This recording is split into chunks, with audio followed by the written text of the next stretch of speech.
I'm a little bit puzzled. I'm bamboozled a little bit, you know. If your name ain't on that gate, you don't have an invitation, and you ain't from that tribe, then how you getting in? Everybody understand that? Everybody got that, right? Read on. Verse 13. Come on. On the east, 3 gates. So you're going to have people go to the east and looking for their names. But there's only going to be Israelites' names. Read on. On the north, 3 gates. And they're going to go to the north and say, well, Moab got to be over here. This is going to cover the whole earth. That's why I'm giving this. Everybody understand that? When New Jerusalem come down, it's going to take over the whole earth. That's why it says God's will be done on earth. In order for God's will to be done on earth, he has to take over. See, the kingdom of this world have become the kingdoms of our God and of his Christ. He got to take over. Everybody got that? Read on. And on the south, 3 gates. I know if I go to the south, I'm going to see Africa. No, you're not. Read on. And on the west, 3 gates. Okay, and on the west, 3 gates. Read on. And the wall. And that's it. So 12 gates with 12 names. That means each tribe name is going to be on a gate. Everybody understand that? The gate of Judah, the gate of Benjamin, the gate of Levi. That means what? Judah walked through that gate. Benjamin walked through that gate. Levi walked through that gate. Zebulon walked through that gate. Ephraim walked through that gate. Everybody got that? Issachar walked through that gate. Gad walked through that gate. Everybody got that? Israel walked through those gates.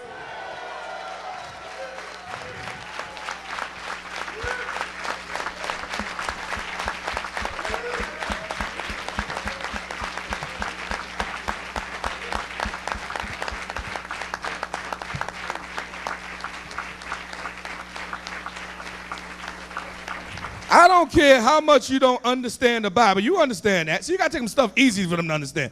But Paul went to the Gentiles. Okay, forget that. Let's go into heaven, okay? Let me take you off this earth and let you know what's going on in heaven. The names of the tribes of Israel is on each gate. Which one you going into? African?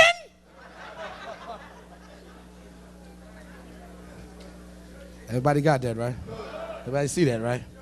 Read on. Verse 14. Come on. And the wall of the city. Come on. Had 12 foundations. And the wall of the city had what? 12 foundations. Okay, again, showing you what's happening. The wall of the city had 12 foundations, which is holding up the city. Read on. And in them. Come on. The name. The what? The name. Of who? President Bush and Lincoln and Washington and or Julius Caesar and Augustus Caesar. No, they had their time.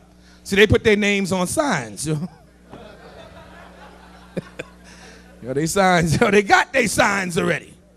Everybody got that? Get their names in their little history books that's going to be burnt up. It ain't going to be history. It's going to be the forgotten history. Everybody got that?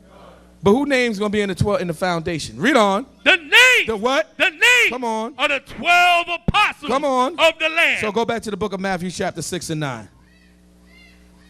Matthew chapter 6 and 9. Turn on some air conditioners or do something. Open up a window, do something. Matthew chapter 6 and 9.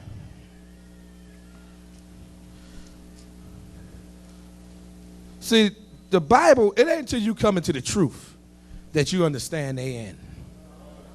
Everything is a problem. See, people be thinking it's just certain verses. Everything is a problem. If you're a Gentile and you read the Bible, every verse becomes a problem. Now they finding out they can't even say the Lord's Prayer. Ain't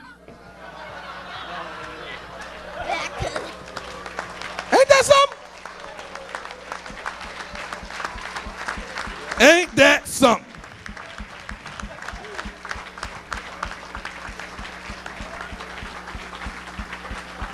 Other than understandest thou what thou readest, do you understand what you're praying for? Do you really understand? Do you say the Lord's Prayer? I say it every morning and every night and every afternoon. Praise Jesus. Thank you for that. I really appreciate you praying for me.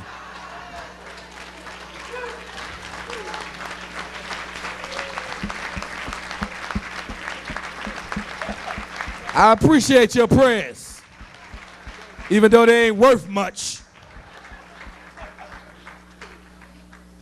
I appreciate you got me on your mind, even though your prayers ain't worth a damn. Because only the prayers of the righteous availeth much. But he got that? So next time Moab is squinting at you, Let me pray for you. Be like, your prayer ain't worth a damn, okay? You know, I can pray for myself, buddy. Okay, now, your young man is sitting there waiting patiently. Let's go back to the book of St. John, chapter 17. St. John, chapter 17.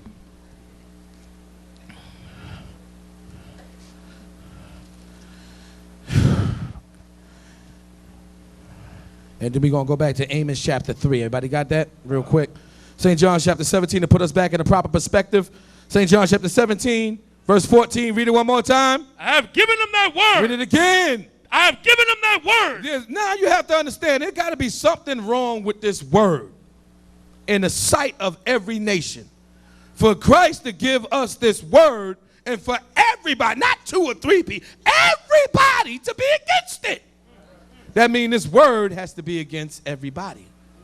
Why would everybody be against something that's not against them?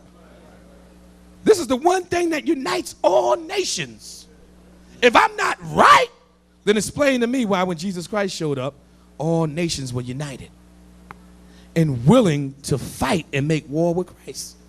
It said they fought against each other, but when they seen him, they all got together. They stopped fighting to fight him because they understand what his will is. His will is their destruction. So what's the point in fighting each other when he's coming to destroy them? Everybody understand that? Read that one more time. Verse 14. Come on. I have given them thy word. Come on. And the world have hated them. Okay, Amos chapter 3, verse 1, and then I'm going to move on. Go back to St. John chapter 17. Amos chapter 3, verse 1, please. Hear this word that the Lord has spoken against you, Come on. O children of Israel, against the whole family. Against just Judah? Against the whole family. Against just Benjamin? Against the whole family. Just Ephraim? Against the whole family. Just Issachar? Against the whole family. Just Naphtali? Against the whole family. Just Zebulon? Against the whole family. All 12 tribes. Read on. Which I brought up from the land of Egypt. Come on. Saying, Read on. you only. What? You only. Read on. Have I known of all the families of the earth. Everybody see that?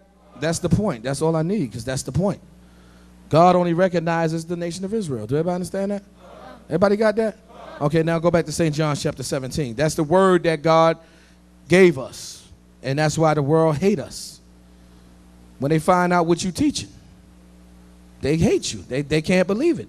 Are you telling me that only these people can be saved? You know how many emails I get like that? Am I supposed to reply back to that? I'll be sitting there forever.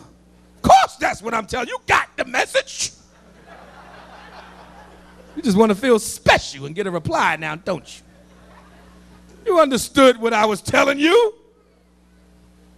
St. John chapter 17, verse 14. Read it one more time. I have given them thy word, and the world hath hated them. Come on. Because they are not of the world. Because we are not of the world, because God has chosen us out of the world. We're the ones that he set aside and said, you only have I known.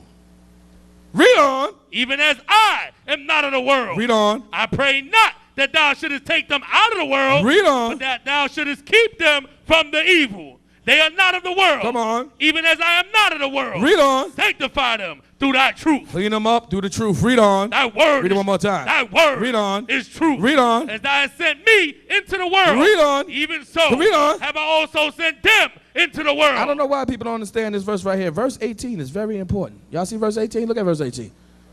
That verse 18 is very important. How important is verse 18? Huh? Verse 18 is very important, ain't it? How important is verse 18?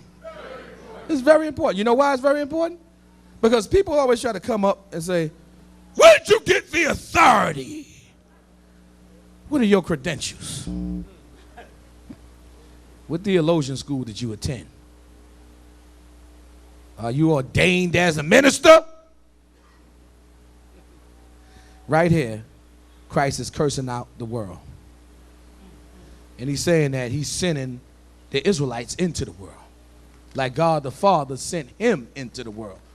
That means that the only people that were sent out by Christ were Israelites. Oh. Not no... See, I looked over the children's section. You got to control that tongue. Not no rat singer, Edomite Nazi. Not no Bishop Tutu.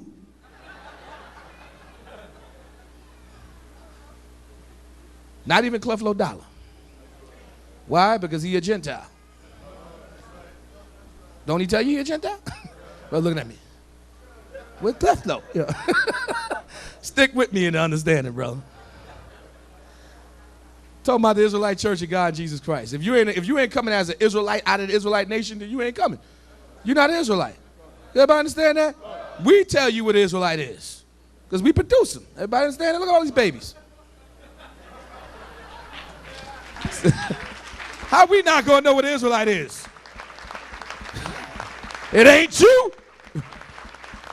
See, we ain't got no time for fake ones.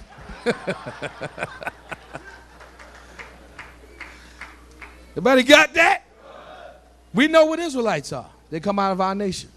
And this is the ones that God gave the authority to send into the world. Do everybody understand that? The same way with the same power that Christ was sent into the world with. Do everybody understand that? Read on. As thou hast sent me. As thou hast sent me. Read on. Into the world. Read on. Even so. That means the job and the mission you gave me to do, God the Father, I give it to them. This is our authority right here. This is our ordained nation right here. Everybody understand that? St. John's 15. Flip. 16. It says, ye have not chosen me, but I have chosen you and ordained you. Y'all see that? That ye should go and bring forth fruit. Who did Christ ordain? Israelites. He ordained Israelites. How do you know that for sure? He just finished saying, the world, I'm not talking about you. I chose them out of the world. The world hates them. Who is he talking about?